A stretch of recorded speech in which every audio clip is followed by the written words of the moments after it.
સુરેન્દ્રનગર જિલ્લાના સાયલા તાલુકાના ઈશ્વરિયા ગામમાં રસ્તાઓ પર કાદવ અને ગંદકીને કારણે ગ્રામજનો ભારે હાલાકીનો સામનો કરી રહ્યા હતા.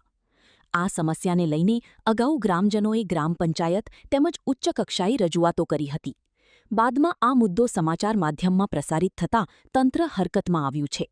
હવે ગામમાં જેસીબી અને ટ્રેક્ટરની મદદથી રસ્તાઓનું તાત્કાલિક સમારકામ શરૂ કરવામાં આવ્યું છે. કામગીરી શરૂ થતાં સ્થાનિકોમાં રાહત અને આનંદની લાગણી જોવા મળી રહી છે. ગ્રામજનોએ રસ્તાઓનું કાયમી નિરાકરણ લાવવાની પણ માંગ કરી છે. અહેવાલ જયસિંહભાઈ સારોલા, સાયલા. सागर लक्ष्मी एग्रीसीड्स ना एरंडा बियारण स्टार्ट ऑन. લીલા લીલા છોડવાને એરંડા ભરપૂર, સુકારામાં ટકી રહે ને ઉપજ ભરપૂર. स्टार्ट ऑन एरंडा बियारण. सागर लक्ष्मी एग्रीसीड्स ना एरंडा बियारण कॉस्मोस. લાંબી જાચેરી માળોમાં શક્તિ છે ભરપૂર, સુકારો ઓછો ને પાકે ઉપજ લખલૂટ. कॉस्मोस एरंडा बियारण.